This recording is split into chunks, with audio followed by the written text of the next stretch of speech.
நிறைய கோல் கண்ட்ரீஸ்ல என்ன பண்ணுவாங்க அப்படின்னா சால்ட்டை எடுத்து வந்து பாத்தீங்கன்னா ரோட்ல ஸ்ப்ரெட் பண்ணி விட்டுருவாங்க.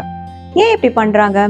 ஆக்சுவலா வெறும் ஐஸ் மாத்திரம் இருக்கு, அதாவது வாட்டரால ஃபார்ம் ஆன ஐஸ் மாத்திரம் இருந்துச்சு அப்படின்னா 0 டிகிரி செல்சியஸ்ல ஃப்ரீஸ் ஆகும். அதுவே நான் அதுல சால்ட் போடும் போது என்ன ஆகும் அப்படின்னா அதோட ஃப்ரீசிங் பாயிண்ட்டை டிப்ரெஸ் பண்ணும், கம்மி பண்ணும். ஸோ அதோட ஃப்ரீசிங் பாயிண்ட்டை நம்ம இன்னும் டிலே பண்றோம். ஸோ ஐஸ் வந்து பிலோ 0 டிகிரி செல்சியஸ்ல ஃப்ரீஸ் ஆகும். ஸோ என்னோட நான் வாலடைல் சொல்யூட்டை, அதாவது என்னோட சால்ட்டை என்னோட வாலடைல் சால்வெண்ட், என்னோட வாட்டர் இதுல ஆட் பண்ணும்போது ஃப்ரீசிங் பாயிண்ட் கம்மி ஆகும் இல்லையா? இதுதான் டிப்ரெஷன் இன் ஃப்ரீசிங் பாயிண்ட் அப்படின்னு சொல்லுவாங்க. நான் உங்களுக்கு எலிவேஷன் இன் பாய்லிங் பாயிண்ட் சொல்லும் போது எத்திலீன் கிளைகால் பத்தி சொல்லியிருந்தேன். ஸோ எத்திலீன் கிளைகால் ஆட் பண்ணும்போது என்ன ஆகும் அப்படின்னா பாய்லிங் பாயிண்ட் இன்க்ரீஸ் ஆகும். ஆக்சுவலா எத்திலீன் கிளைகால் வந்து பாத்தீங்கன்னா ஒரு best temperature controller anti freezing reagent. So அந்த எத்திலீன் கிளைகாலை யூஸ் பண்ணி நம்மளோட ஃப்ரீசிங் பாயிண்ட்டையும் டிப்ரெஸ் பண்ண வைக்கலாம். ஸோ ரொம்ப கோல்டான டைம்ஸ்ல, அதாவது வின்டர் டைம்ல வந்து பாத்தீங்கன்னா நம்ம கூலண்ட்டை வந்து ஃப்ரீஸ் பண்றதுல இருந்து இது ப்ரிவென்ட் பண்ணும். ஸோ அதனால இந்த எத்திலீன் கிளைகால் வந்து பாத்தீங்கன்னா பாய்லிங் பாயிண்ட் இன்க்ரீஸ் பண்ணவும் யூஸ் பண்றாங்க, ஃப்ரீசிங் பாயிண்ட் டிப்ரெஸ் பண்ணவும் யூஸ் பண்றாங்க. நம்ம இன்ஜினை வந்து ப்ரொடெக்ட் பண்ணும், ஓவர் ஹீட்டும் ஆகாம ஓவர் கூலும் ஆகாம நம்ம இன்ஜினை ப்ரொடெக்ட் பண்ணும். ஸோ அதனாலதான் எத்திலீன் கிளைகாலை வந்து ஒரு best temperature controlling anti freezing reagent அப்படின்னு சொல்லுவோம். Okay fine. இப்போ இந்த டிப்ரெஷன் ஃப்ரீசிங் பாயிண்ட்டை டெல்டா டிஎஃப் அப்படின்னு மென்ஷன் பண்ணுவாங்க. இதுல டிஎஃப் அப்படிங்கிறது என்ன அப்படின்னா freezing point of your solution. இப்போ எத்திலீன் கிளைகாலை நான் வாட்டர்ல போட்டதுக்கு அப்புறம் ஃப்ரீஸ் பண்ணீங்க அப்படின்னா அதுதான் டிஎஃப். நெக்ஸ்ட் அடுத்தது வந்து டிஎஃப் நாட் அப்படிங்கிறது freezing point of your pure solvent. வெறும் வாட்டரோட ஃப்ரீசிங் பாயிண்ட் 0 டிகிரி செல்சியஸா, ஸோ அதை வந்து டிஎஃப் நாட் அப்படின்னு மென்ஷன் பண்ணுவாங்க.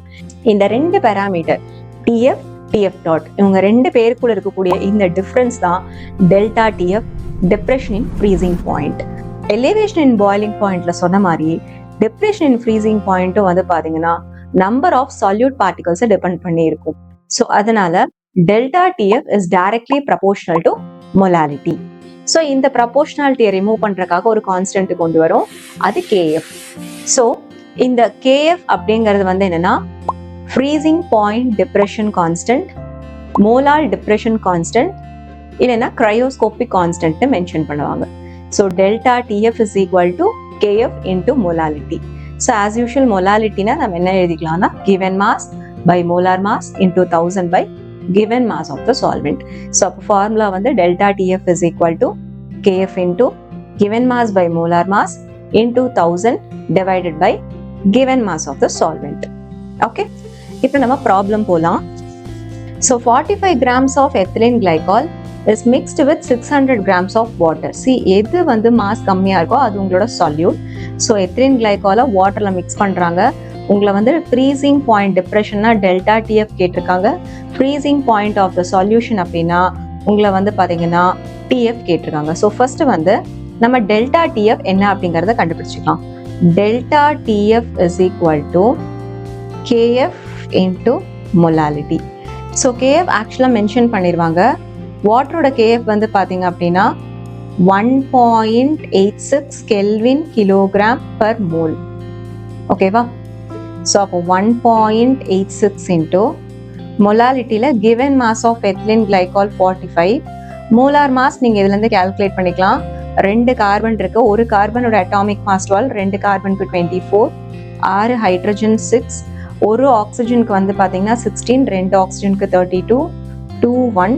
So 62 into 1000 divided by given mass of the solvent வந்து 600 grams. ஓகே, ஸோ இதெல்லாம் போட்டிங்க அப்படின்னா உங்களுக்கு டெல்டா டிஎஃப் என்ன வரும்னா எக்ஸாக்ட்லி 2.2 கெல்வின் அப்படின்னு வரும். ஓகே, ஸோ இப்போ நம்மளுக்கு டெல்டா டிஎஃப் தெரிஞ்சிருச்சு, ஃப்ரீசிங் பாயிண்ட் டிப்ரெஷன் தெரிஞ்சிருச்சு. நெக்ஸ்ட் வந்து freezing point of the solution நம்ம கால்குலேட் பண்ணும். Delta DF is equal to TF not minus TF. So இப்போ நம்மளுக்கு இதுதானே வேணும், இது இங்கே கொண்டு வந்துடலாமா? TF is equal to TF not minus delta TF போட்டுடலாமா? ஸோ டிஎஃப் நாட் அப்படிங்கிறது நம்மளோட freezing point of pure solvent. So சால்வெண்டோட ஃப்ரீசிங் பாயிண்ட் வந்து 0 டிகிரி செல்சியஸ். ஏன்னா இங்கே நம்ம சால்வெண்ட்டாக வாட்டர் எடுத்திருக்கோம். ஸோ 0 டிகிரி செல்சியஸை கெல்வின்க்கு மாற்றும் போது plus 273.15. So 273.15 Kelvin minus 2.2 Kelvin. So இதை போட்டிங்கன்னா 270.95 Kelvin. ஸோ இதிலிருந்து நம்மளுக்கு freezing point of the solution கண்டுபிடிச்சிட்டோம். இப்போ நெக்ஸ்ட் சம் போகலாம். இது வந்து ஒரு JE problem. 150 grams of acetic acid was contaminated by 10.2 grams of ascorbic acid. இங்க பாருங்க 10.2 grams.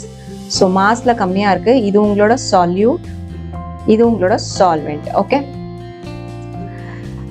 to lower down its freezing point by, அப்பனா உங்களை delta TF என்னன்னு கேக்குறாங்க. அப்ப delta TF is equal to KF into molality.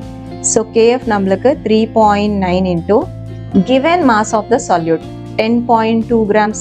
நீங்க கொடுத்திருக்கிறதுல வந்து given mass of the solute எது, அதே போல அந்த solute மோலார் மாஸ் நீங்க கால்குலேட் பண்ணி கண்டுபிடிச்சிக்கலாம். சம்டைம்ஸ் கொஸ்டின்ல டிஸ்க்ளோஸ் பண்ணிடுவாங்க. இப்போ இந்த கொஸ்டின்ல டிஸ்க்ளோஸ் பண்ணிருக்காங்க.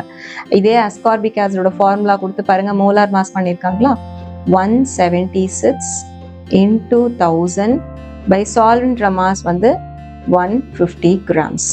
ஸோ இதை நீங்க எழுதினீங்க, எல்லாத்தையும் சிம்பிளிஃபை பண்ணீங்க அப்படின்னா உங்களுக்கு ஃபைனலா டெல்டா டிஎஃபோட வேல்யூ என்ன வரும் அப்படின்னா அரவுண்ட் 1.5 டிகிரி செல்சியஸ்னு வரும்.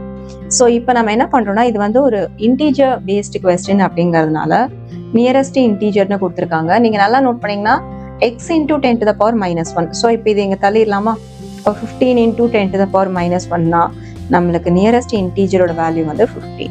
ஸோ அப்போ இந்த டெல்டா டிஎஃப் அதாவது டிப்ரெஷன் அண்ட் ஃப்ரீசிங் பாயிண்ட் வந்து பார்த்தீங்கன்னா 15. So this is your answer. Thank you.